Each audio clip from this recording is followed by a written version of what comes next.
upward, backward. Your mandible, it will go downward and forward. That's why you get a class 3 when you are edentulous for a long time. This is how they have classified for edentulous ridge. See, suppose edentulous ridge, class 1 is loss of buccolingual. Only this is going to be less. Class 2 is, this will be okay, but the height is less. Class 3 is a combination where entire width and height is lost. So these are the common type of ridge you will get it in your practice in the anterior region. I'm talking about the anterior region.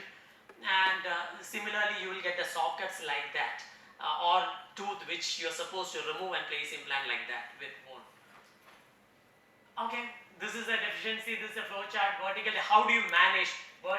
You can have anterior deficiency, vertical, horizontal. You can do distraction, that is the expansion, then onlay grafting. So these are the different way of regeneration of these kind of defect. Just concentrate only on the anterior region. If somebody wants to take a picture, this is a classification which is in the perio.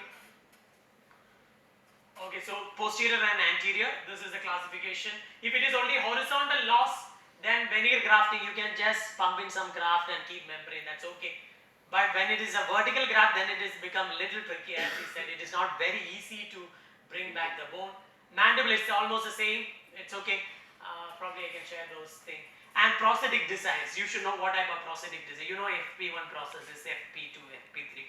FP1 where you are replacing only the tooth because your gums is intact, your bone is intact, only tooth you are going to replace. If it is a little bit gingiva you want to replace, then it will become an FP2.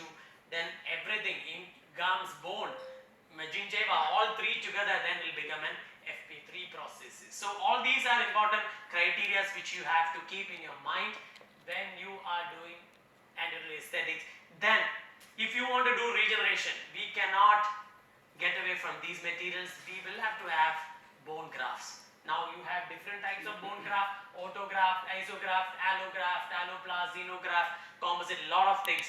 If you get from the same old patient, it is like an autograft. You can take it from here and keep it here. Okay.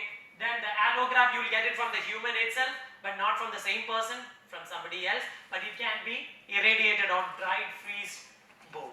Okay. So that is the DFD or freeze dried bone. So all these bones, they will take out all the immunogenic content, they will radiate it nicely. This will have all the collagen fibers, this will have all the proteins which is necessary for the bone, and it is from the same species. So the